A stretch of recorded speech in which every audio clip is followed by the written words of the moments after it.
Is it getting warm in here? There's a lot of attractive women in this building right now. Yeah, all the guys here are hot. Yeah. I'm like, can I just pick one and go? Singles bring it at Seattle's Bachelor casting call. And it wasn't just the ladies who showed up. Plus, Dad, I'm trying to work through this with you, but you're not allowing me to. the most cringe-worthy Bachelorette episode yet, as Rachel's men start getting a little too real on camera. And we asked, you voted. Refine reveals the best Northwest spot to chill outside and grab a summer cocktail. Seattle Refined starts now. Hey everybody, welcome to Seattle Refined. I'm Garth Swanson, up on Capitol Hill today. It is the night Bachelorette watchers have waited weeks for. Tonight, Rachel will decide if she's ready to seal the deal with any of the three remaining guys in the fantasy suite. Refined's Britt Thorson is on Bachelorette Patrol. As a seasoned Bachelorette viewer, it's always really telling to see what happens on the fantasy suite dates. After all, this is the first time the couples have intimate time alone without the cameras. So it's going to be really interesting to see what Rachel does tonight. But first, before we get ahead of ourselves, let's check out what happened last week. Hello, everybody. Last week's hometown dates were equal parts wholesome, heartbreaking, and horrifying. What's up, girl? Let's start with wholesome. Rachel jets off to Baltimore to meet Eric and his family. I'm super excited to be here with him and just meet the people that are important to Eric, because Eric is someone who's important to me. But there's an elephant in the room when it comes to Eric's romantic past, and everyone seems to know about it, including his best friend, Ralph. When's the last time Eric brought a girl home? Never. Prom? Prom! Yeah. And that's just the beginning of Eric's emotional baggage. I always put this front on or put this cape on that I was okay. Because when I wanted someone to do for me, no one showed up. Do you feel like you're receptive to that now? Like, do you feel like you would let me help you? Yeah, you feel like you would let me be there for you? I need that, yes. I never brought a girl home. Like, that's like, they never even see me kiss. They never, like, none of that. Oh, God. You know what I'm saying? Are you nervous? No, not now. I'm gonna freak out right before we walk in the door. I'm just gonna tell you right now. I'm freaking out too. But whatever past struggles Eric has had with his family, they appear to be in the past because this crew seems almost too good to be true. And they feel the same way about Rachel. Isn't that right, Aunt Vernay? I liked her. I liked her a lot. I think he's feeling like Rachel might be the whole package for him, so I think it's lovely. Yeah, we did it together. It is lovely, but I'm not sure these two are really in love. Hello. Hi. Okay, so moving on to the horrifying. Rachel's hometown date with Brian in Miami. Now, I've thought Brian was a creeper for a while, and now I think he's a creeper with mommy issues. Let's cut right to the chase. It's bad enough Brian's a flim-flam artist with kisses that resemble soggy Band-Aids.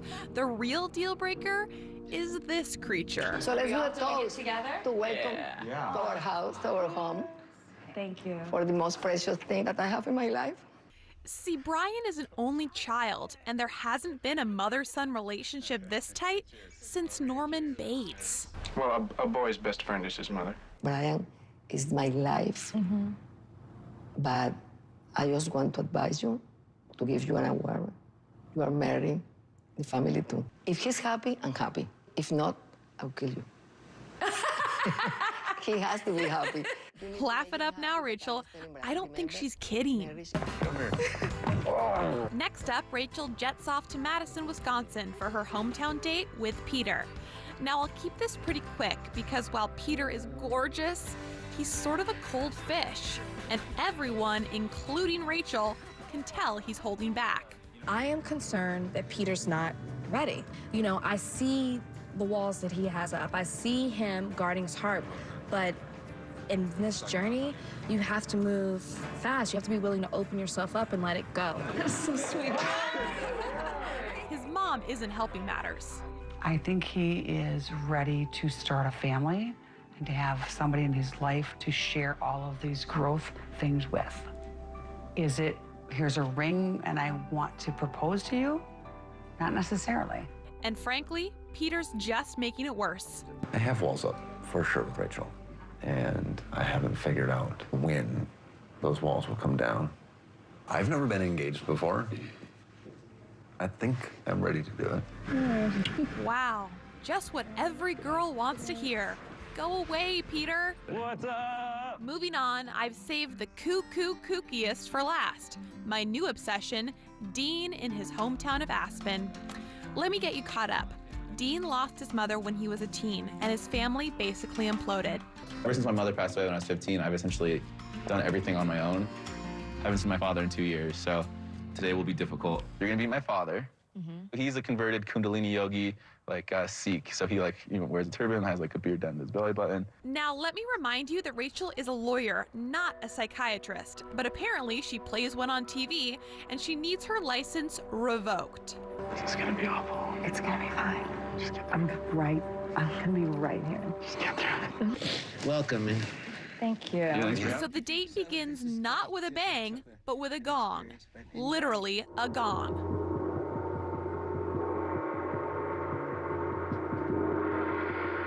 I repeat, Dean's dad plays the gong, and apparently it puts everyone to sleep. When they wake up, Dean follows Rachel's great advice and confronts his dad. I didn't love you. Is that what you're trying to say?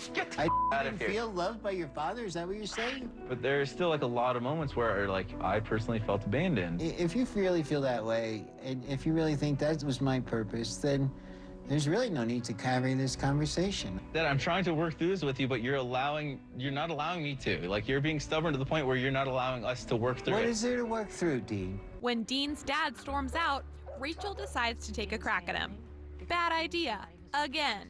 The only thing I'd say about that, Rachel, is, Dean is an incredible man. Mm-hmm. And I agree. It's really, your relationship with me, I guess in some ways, is through him. Mm-hmm. And, obviously, from my conversation I had with... No, I regret. This doesn't work. And just when you think things couldn't get any worse for poor Dean, yep, you guessed it, he gets sent home. Dean, I'm sorry. Take a moment. Say your goodbyes. Yikes, I need to take a little bit of a moment after that one. There you are, guys. Fantasy Suite dates are tonight, and make sure to check out my full recap tomorrow morning on SeattleRefined.com. The Bachelorette airs tonight at 8 right here on Como. Seattle Refined is just getting started. It's about those things we talk about in life, like what would you do if the worst happened, or if this happened, and how would you behave? We get the dish on a freaky new drama that may mess with your mind.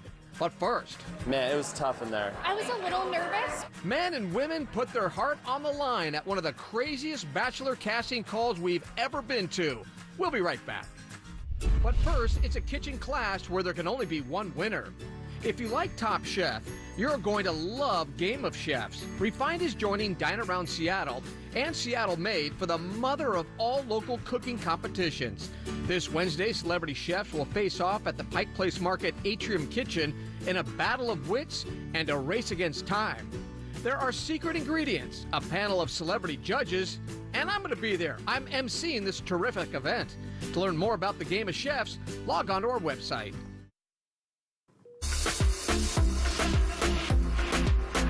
Welcome back to Seattle Refined. I'm Gard Swanson. Well, sports fans have the Super Bowl and the World Series, of course. Movie nuts have the Oscars. But for local fans of ABC's The Bachelor and Bachelorette, the day they mark on their calendar and look forward to all year is the annual Bachelor casting call. And this year's bash did not disappoint.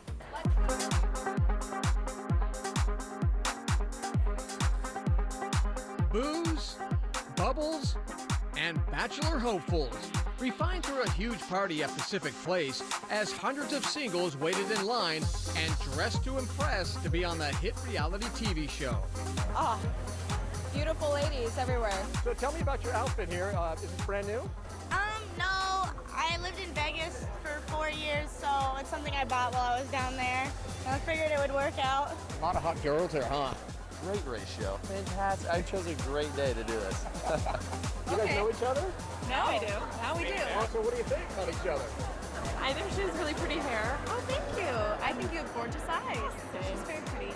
I've always had a thing for gingers. Why do you have what it takes to be on the show?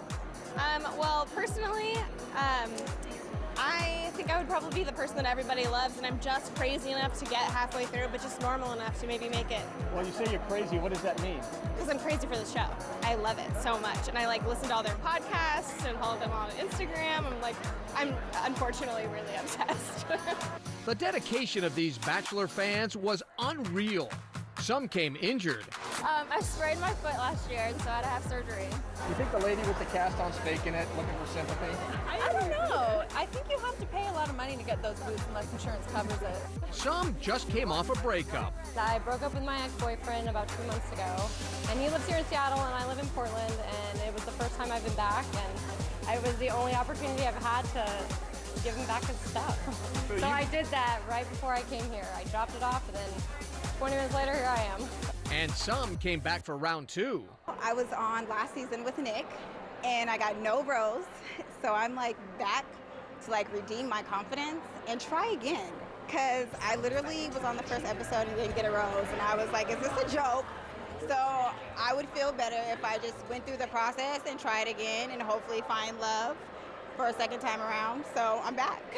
But there was one thing many ladies, even some of our refined staff members, couldn't stop talking about: the serious male eye candy. All the guys here are hot. Yeah. I'm like, can I just pick one and go?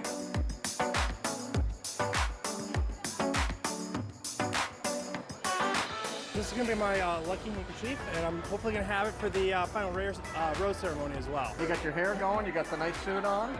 I suppose. One of the favorites? Dr. McSteamy. It's hard being a surgeon and trying to date, period. Being a surgeon, I mean, that kind of gives you the leg up, don't you think? Hey, this guy's handsome guy, surgeon. There's lots of surgeons. There's lots of handsome surgeons, but I think it's all about being the right person. And just in case things got crazy, one guy had his own entourage. I'm the handler to Max Brown. He's the prince that's interviewing right now for The Bachelor. We didn't realize there'd be this many girls here. We didn't really dress up, and probably kind of maybe worn some cologne. I mean, man, it was tough in there. I mean, she was just pounding me with questions. No, I'm just kidding. It was good. I mean, it was painless. Oh man, couldn't do it without these two, honestly. I mean, these are my wingmen right here. So yeah. We'll see. We'll see. I was a little nervous, but I feel like I'm excited. I would love to find love, and I feel like I would love to have the, experience of this. There's more from the casting call on our website.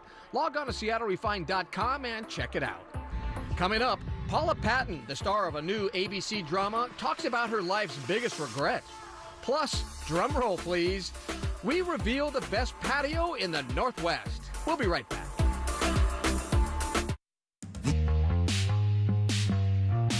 Welcome back to the show. I'm Gard Swanson. We know you're going to be watching ABC's The Bachelorette tonight, but there's a new show right after that you're going to want to stay up for. It's called Somewhere Between. You will soon lose something more precious to you than anything in the whole world. Yikes! Pretty spooky, right?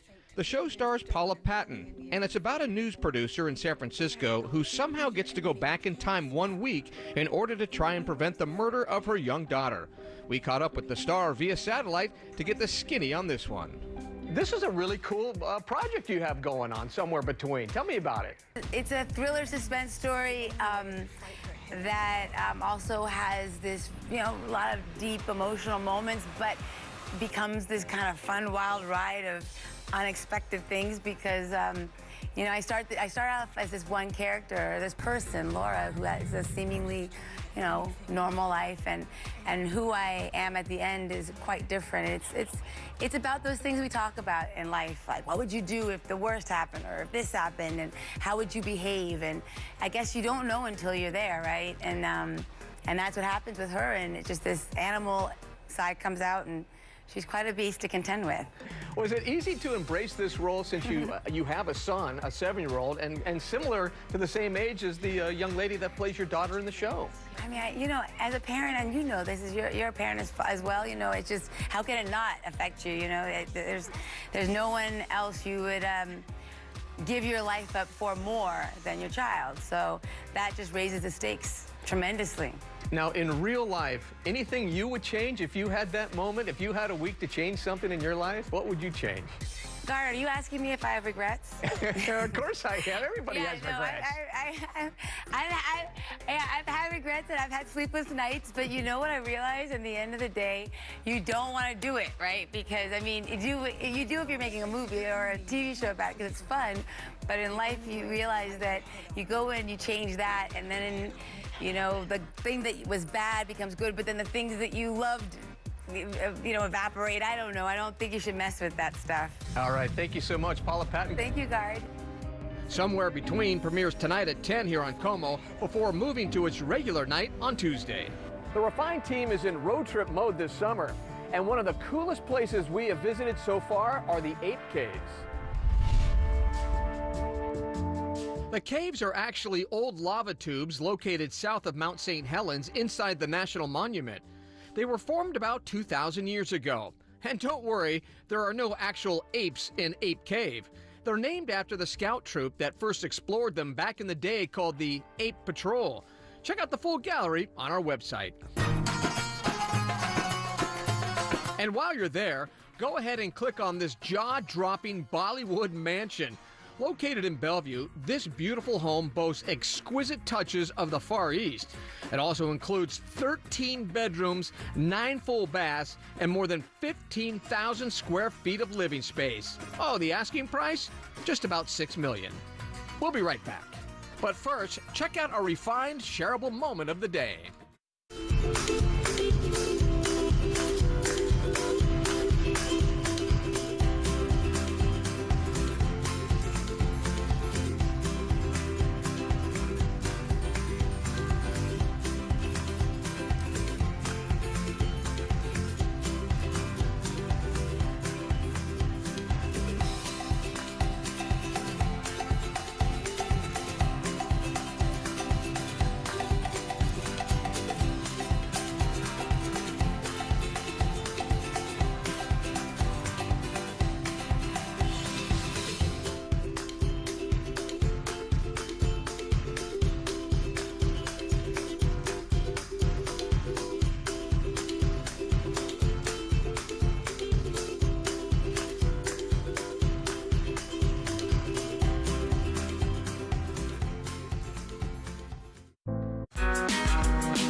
I've said it for years. Washington summers are the best, and now I have proof. Thrillist just released its list of which states have the most hot and miserable summers, and we are happy to report today our state came in dead last. Our summers are the best. To view the complete list, log on to refined.com. Welcome back to Refined. Well, speaking of summer superlatives, for weeks now we've asked you for your help to crown the best of the best when it comes to Seattle summers. It's a little something we like to call the So Northwest Awards, and today we're going to hand out our first big winner. There are some amazing outside decks and patios at Seattle restaurants to help you soak in the summer. But according to you, our viewers, Ray's Boathouse and Cafe is at the top of the heap. This view, no other restaurant in Seattle has this view with the Olympic mountains and the sound. It's gorgeous. It's beautiful. It's a wonderful view and a great atmosphere. Situated on the Ballard Shore overlooking the Puget Sound, Ray's is truly a Seattle institution. Ray's has been here for 43 years. It's an iconic place in Seattle. We have the cafe upstairs, which is open every day for lunch and dinner. Definitely more of a casual environment. Downstairs is fine dining. They're open 5 nights a week for dinner, and then we just started brunch this summer on Saturdays and Sundays. And of course, the food is incredible. The food is delicious. It's obviously it's Pacific Northwest seafood. Tons of fresh seafood, obviously. So upstairs it's just prepared a little bit more casual. We have burgers, salads, sandwiches, as well as beautiful king salmon, halibut specials, oysters when they're in season, clams, mussels. We were here a couple nights ago and enjoyed it so much we came back. Definitely get a table on the deck, enjoy everything. Ask your server about what mountains you're looking at, what island you're looking at. There's pelicans out here, bald eagles live over there, hawks live over here. You just have everything going on. Stay tuned to Refine tomorrow when we hand out the award for Best Summer Cocktail. All right, that'll do it for today's show. I'm Gart Swanson. We'll see you next time right here on Seattle Refined.